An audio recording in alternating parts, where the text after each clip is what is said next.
Merci de nous avoir choisis pour vous informer. Bienvenue, mesdames, mesdemoiselles et messieurs, à cette édition du journal qui retient à la une l'Union nationale de la presse du Congo en congrès depuis ce lundi 5 octobre 2020. C'est Denise Nyakero Tshisekedi qui a lancé les travaux qui se tiennent à Mwanda dans la province du Congo central. Plusieurs journalistes du pays prennent part à ces assises. Nous parlerons également de l'arrivée ce lundi du président de la République démocratique du Congo à Goma, entre autres l'évaluation de la situation sécuritaire dans la partie est de la RDC. Félix Antoine Tshisekedi Tshilombo prendra part au sommet quadripartite RDC, Ouganda, Rwanda et Burundi qui aura lieu mercredi par visioconférence. Je le disais tantôt au sommaire, le chef de l'État est à Goma dans le Nord Kivu ce lundi 5 octobre. Depuis ce lundi 5 octobre 2020, Félix Antoine Tshisekedi Tshilombo va faire l'évaluation de la situation sécuritaire dans cette partie de la République démocratique du Congo. L'agenda du président de la République prévoit entre autres une série de rencontres avec les représentants des forces vives locales ainsi que d'autres notabilités. Et le sommet quadripartite RDC, Ouganda, Rwanda, Burundi est confirmé pour mercredi prochain par visioconférence. Félix Antoine Tshisekedi Tshilombo tient à renouer le contact direct avec la population et Goma est la première étape de cette tournée d'inspection du territoire national. Nous parlons également de nous-mêmes, c'est-à-dire des journalistes retenus qui a eu lancement ce 5 octobre 2020 des travaux du congrès de l'Union nationale de la presse du Congo à Mwanda dans le Congo central, un congrès qui se tient dans un contexte de tension au sein de cette corporation des journalistes. Kasonga Tshilunde compte toujours décrocher un deuxième mandat alors que son premier est arrivé à échéance depuis 2 ans. Actuellement, 2 camps s'opposent malgré la médiation assurée par plusieurs personnalités et sages de la corporation, notamment le ministère des Médias. Les divergences sont toujours persistantes. Il faut retenir que les professionnels des médias font face à plusieurs contraintes, des problèmes qui seront également évoqués au cours de ce congrès.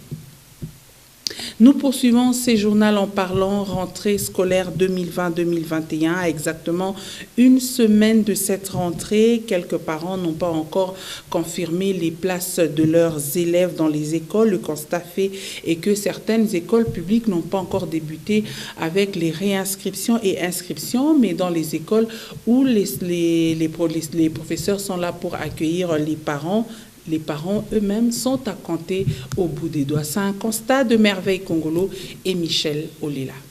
Dans ces 2 écoles publiques de Lubumbashi, les parents étaient sur place, qui pour inscrire et d'autres pour inscrire leurs enfants. Selon les responsables de quelques écoles, les inscriptions ne se font pas comme il est de coutume chaque année. La crise financière due à la Covid-19 serait à la base de cette situation. L'inscription ici chez nous, c'est toujours difficile par rapport à la conjoncture que nous menons pendant ces temps. Nous sommes par terre, vraiment nous sommes en train de pleurer par rapport à ça. Présentement, il n'y a pas de parents qui viennent, il n'y a pas de parents, même pour venir récupérer les bulletins de l'année passée. Vous voyez, c'est vraiment tout un problème. Nous traversons un moment, je peux dire un désert, là, un vaste désert. C'est un peu ça. Nous espérons que Dieu nous fasse grâce de manière à ce que les choses puissent s'ouvrir pour que les parents aient les moyens, n'est-ce pas, de venir payer quelque chose afin que nous puissions aussi s'organiser par rapport à cette rentrée scolaire de 2020-2021. Par contre, dans d'autres écoles privées de la périphérie de Lubumbashi, pas d'engouement. Les parents se plaignent du montant fixé pour les inscriptions de leurs enfants. Kuandikisha disons ni 90 000 et puis par mwezi kulipa ni $30 kuwema. Hapa sasa natokea kule kwa inscription. En tout cas, bilo seki bitatukuya kwa nguvu sana, mwi période makute kwa nguvu. C'est confirmé depuis le 30 septembre 2020 que les enfants devront reprendre les chemins de l'école à partir du lundi 12 octobre 2020. À exactement une semaine de cette rentrée scolaire 2020-2021, plusieurs parents n'ont pas encore confirmé le place dans les écoles de leurs enfants. Une autre raison que dans d'autres écoles publiques de la capitale cuprifère n'ont pas encore débuté avec la réinscription, une chose qui inquiète certains responsables. Et le quartier Taba-Congo fait face à un manque d'énergie électrique depuis plus de 2 mois. Cela suite à une panne qu'a connue le transformateur qui alimente plusieurs quartiers de la route Carrefour et même ceux des environs du cimetière de la Taba-Congo. Le lundi 5 octobre 2020, j'y arrive, la population était sur la rue pour interpeller la Société nationale d'électricité afin que l'énergie électrique soit rétablie. Gaylor Chamba était de la partie. Ils ont totalisé plus de 2 mois sans courant électrique. Les habitants du quartier Taba-Congo situé dans la commune de Kampemba étaient sur la rue ce lundi 5 octobre 2020 pour manifester leurs soucis. On a regretté ça dans le quartier et tout. Tout a vivre moi est-ce qu'il est bien? Moi faire quoi comme insécurité ou bien? 2 mois sans courant électrique, toutes les activités qui fonctionnent avec cette énergie sont paralysées.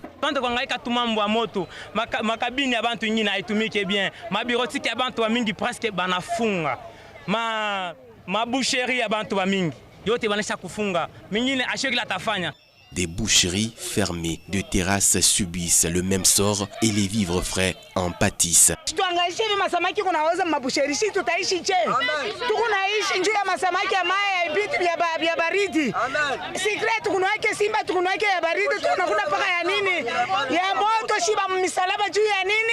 Ces manques du courant auraient favorisé l'insécurité dans ces coins, selon les habitants.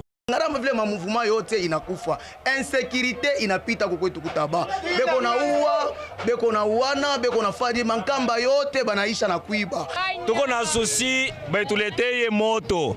Gouverneur akumbuke kotaba. Ni mukini munene muko bantu, beko netufinya kubamba ba jeune fille par force. L'emplacement d'un nouveau transformateur connecté déjà à la moyenne tension, voilà le souhait de cette population du quartier Taba-Congo, situé dans la commune de Kampemba. Et nous parlons situation épidémiologique de la pandémie à coronavirus en République démocratique du Congo. À présent, 18 nouveaux cas positifs au Covid-19 ont été confirmés dimanche 4 octobre par le comité multisectoriel de lutte contre cette maladie en RDC. 14 sont du Congo central, 3 du Nord Kivu, 1 de la province de la Chopo. Aucun décès supplémentaire n'a été rapporté par le document. Et depuis le début de l'épidémie déclarée le 10 mars dernier, le cumul des cas est de 10 778 cas confirmés, 274 décès et 10 239 personnes guéries. 21 provinces du pays toujours touchées par la maladie. Le Haut-Katanga, elle, compte 333 cas de Covid-19. Allons à présent en dehors de la province du Haut-Katanga pour parler de Marcel Lengue Massangou qui est de retour aux commandes du gouvernorat de la province du Haut-Lomami. Arrivé à Kamina samedi dernier, il a été reçu par les habitants de cette partie du pays. Le chef de l'exécutif provincial du Haut-Lomami avait été déchu il y a quelques mois par l'Assemblée provinciale du Haut-Lomami à travers une motion de déchéance initiée par le député Samuel Yumba. Regardez.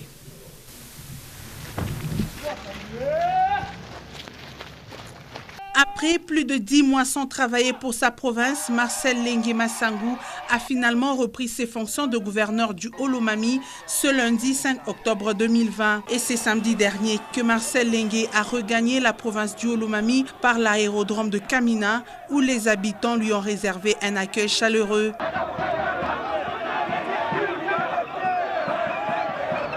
Lors de son adresse à la population du Haut-Lomami, Marcel Lengue a demandé à ses administrés d'œuvrer pour le développement de la province. Aksanti nini population nini wana inchi imambo ngine nafikaka asitaingia mwaina vile. C'est depuis novembre 2019 que l'Assemblée provinciale du Haut-Lomami avait voté pour la déchéance de son gouverneur, une motion initiée par le député provincial Samuel Nyumba. Ce jour-là, 22 des 24 députés provinciaux avaient voté pour son départ à cause de ce qu'ils ont appelé mauvaise gestion et non-respect de l'Assemblée provinciale. Et puis, cette note moins gaie à présent, 3 morts et plusieurs dégâts matériels. Tel est le bilan de l'accident de circulation qui s'est produit sur la route Kipushi dimanche 4 octobre 2020. À la base, l'excès de vitesse d'un camion qui a percuté une voiture, voulais-je dire.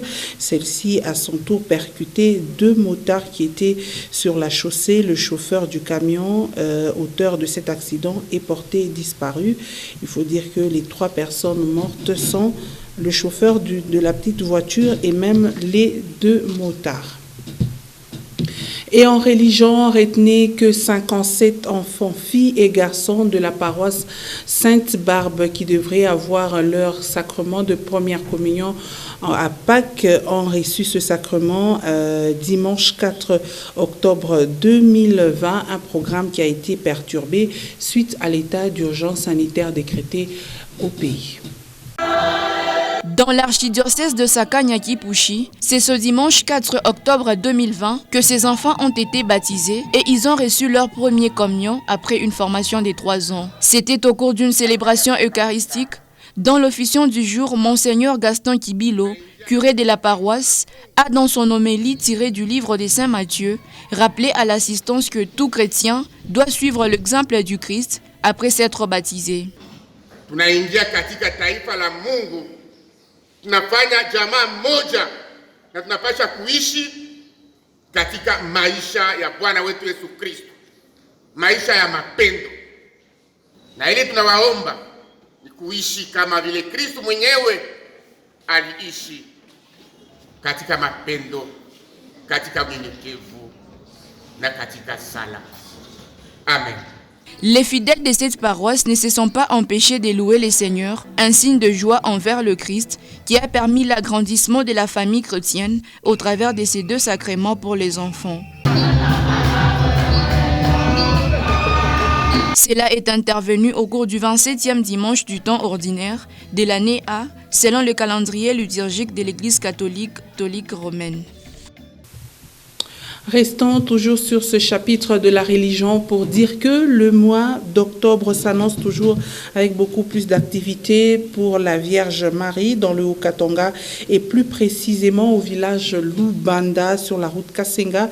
L'archidiocèse de Lubumbashi a, au cours de la journée diocésaine 2020, inauguré une grotte mariale. Cette manifestation a vécu en présence de plusieurs personnalités, non seulement de l'Église, mais aussi politico-administratives de la province. Un reportage de Gaylor Chamba et Jean-Luc Alala.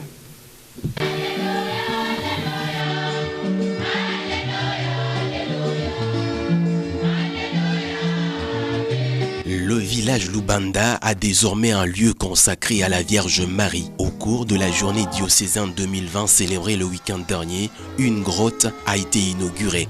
Une grande manifestation qui a connu la participation de plusieurs personnalités de la province, surtout l'archidiocèse de Lubumbashi. L'officiant du jour parle de la Vierge Marie et ses grâces.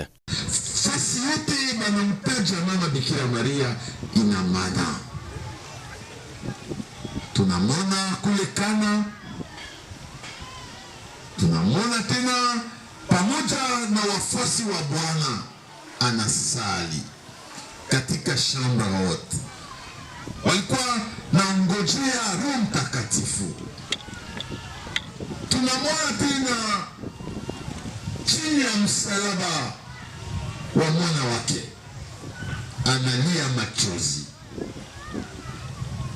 naye mwana wake anasema kwa Yohane, huyu ndiye mama wako, na wewe mama, huyu ni mtoto wako.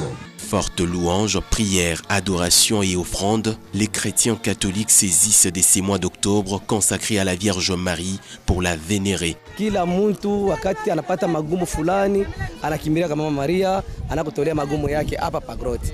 Baheshimie sana hii kitu, bakiongope sana ukiheshimia pasi lifashi wataka viziko yabo hapa.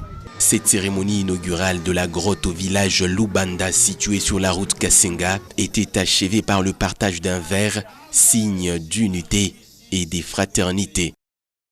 Parlons sport à présent, l'entente urbaine de volleyball de Lubumbashi. La saison sportive 2019-2020 a été lancée ce dimanche 4 octobre au terrain de volleyball du Kamaramba de la Société nationale de chemin de fer du Congo. 2 matchs ont été organisés. Force du Progrès et Price ont été des vainqueurs dans les 2 versions, dames et messieurs. C'est le terrain de volleyball du Kamaramba de la SNCC qui a abrité l'ouverture du championnat urbain de volleyball de Lubumbashi.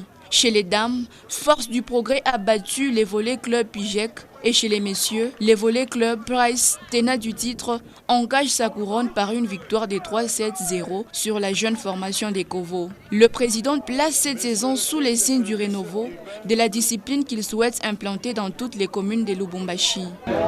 Monsieur le chef des services urbains des sports et loisirs, Monsieur le président de la niveau 4, distingués invités à vos titres et qualités respectifs.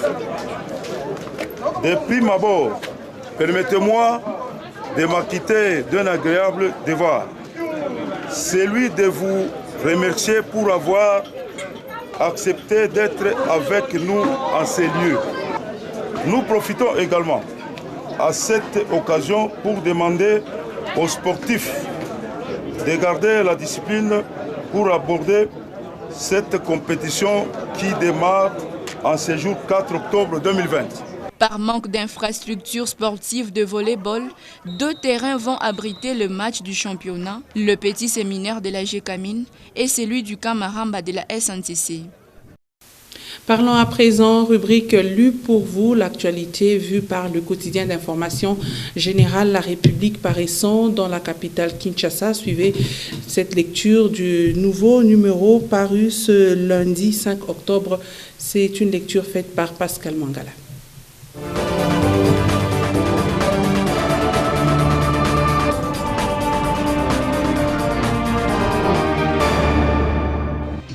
Bienvenue, mesdames et messieurs, à votre lu pour vous sur votre chaîne.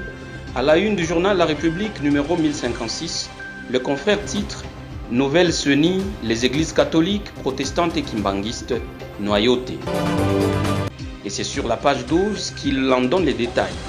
Sous le sceau de l'anonymat, ce compatriote dénonce ce qui se trame comme complot au sein du comité de suivi de la coalition FCC Cash, dont la composition a été renouvelée dernièrement par le nouveau président et son prédécesseur. Sa crainte, certes fondée, est de voir la CENI, nouvelle version, offrir à l'opinion, particulièrement au peuple congolais, des résultats dictés par la coalition FCC Cash. De quoi s'agit-il, s'interroge le confrère. Le comité auquel j'appartiens a levé l'option de torpiller la proposition de la loi Lutundula, inscrite au calendrier de l'Assemblée nationale, pour lui substituer le partage des postes au bureau de la CENI, laisse entendre l'auteur de la lettre ouverte qui, en passant, rappelle que le dit partage des postes pourrait vider ainsi de toute sa substance toute possibilité de mettre en place une structure crédible capable d'organiser les prochaines élections dans lesquelles notre peuple place tout son espoir. Sur la même page et selon ses avocats, l'état de santé de Djamal est alarmant, s'exclame le confrère. Au cours d'une conférence de presse tenue hier dimanche 4 octobre 2020 à Kinshasa, les avocats de Sami Djamal ont une fois de plus plaidé pour que leurs clients bénéficient des soins de santé appropriés à l'extérieur du centre pénitentiaire de rééducation de Kinshasa, CPRK, ex-prison de Makala, où il est incarcéré. Jacqueline Lafront, Benjamin Grundler, Djamal Taleb, Eric Diamantis et François Artufel, tous avocats au barreau de Paris, appellent à ce que Sami Djamal bénéficie du même traitement que Vital Kamerhe, qui poursuit des soins en dehors de Makala. Son état se dégrade de jour en jour et nous sommes extrêmement inquiets. Nous ne sommes pas les seuls à l'être, même les médecins le sont, ont-ils ajouté. Dossier Minembwe Roubé Rwamaniwa attendu à l'Assemblée nationale est à lire sur la page 3. D'après l'initiateur de cette motion, Mohindo Nzangi, l'homme d'État est interpellé afin de venir permettre à la représentation nationale de bien comprendre la question. Il est allé installer un bourgmestre d'une commune rurale à Minembwe dans la province du Sud Kivu. Nous ne comprenons pas pourquoi de manière particulière il ne s'intéresse qu'à installer la commune rurale de Minembwe, s'interroge le député Mohindo Nzangi sur Top Congo en parlant de 270 communes qui doivent être installées dans tout le pays. Selon lui, la démarche du ministre roubérois est une intervention particulière qui menace, à son avis, l'unité et l'intégrité du pays. Ce pays vit de velléités de balkanisation depuis très longtemps, déplore cet élu du peuple. Sur la page 4, le confrère écrit encore « Gabriel Kyungu, un plan des conflits ethniques au Katanga monté pour déstabiliser Tshisekedi ». L'objectif du Front commun pour le Congo, FCC, c'est de créer des massacres interethniques dans la région du Katanga et mettre cela à l'actif du chef de l'État, Félix Tshisekedi. Ce conflit katangais-kassaïen est un véritable montage du laboratoire FCC, une distraction pour leur permettre de rentrer au pouvoir. D'ailleurs, parmi ces jeunes tués, il n'y a aucun enfant d'un ministre ni de député FCC, a dit Gabriel Kyungu Akumwanza lors d'un meeting public animé à la place de la digue située dans la commune de la Kenya. L'allié de Félix Tshisekedi dans la région du Katanga a expliqué qu'il va continuer à s'opposer au retour du Front commun pour le Congo au pouvoir. Sport pour finir sur la page 11, Florent Ibenge courtisé par Mamelodi Sundowns. Cette information est confirmée par plusieurs dignes de foi qui font savoir que Mamelodi Sundowns s'est tourné vers l'entraîneur congolais de l'AS Vita Club, Florent Ibenge. Les mêmes sources renseignent que le surnommé Android pourrait être le remplaçant de Pitso Mosimane qui a quitté vers l'Égypte après 8 ans passés à la tête du club durant lesquels il a soulevé 14 titres dont une Ligue des Champions en 2016. Notons que le palmarès de Florent Ibenge, ancien sélectionneur des Léopards, plaide en sa faveur, mais d'autres noms sont également cités pour prendre en charge les Brésiliens d'Afrique. Quant à vous, n'attendez pas d'être pris en charge alors que vous avez la possibilité d'éviter le coronavirus en respectant simplement les gestes barrières. Fin donc de celui pour vous, dont l'intégralité est à retrouver sur www.nyota.net. Merci à tous de l'avoir suivi et surtout, tâchez de quitter cette terre en l'ayant rendue un peu meilleure que vous ne l'aviez trouvée.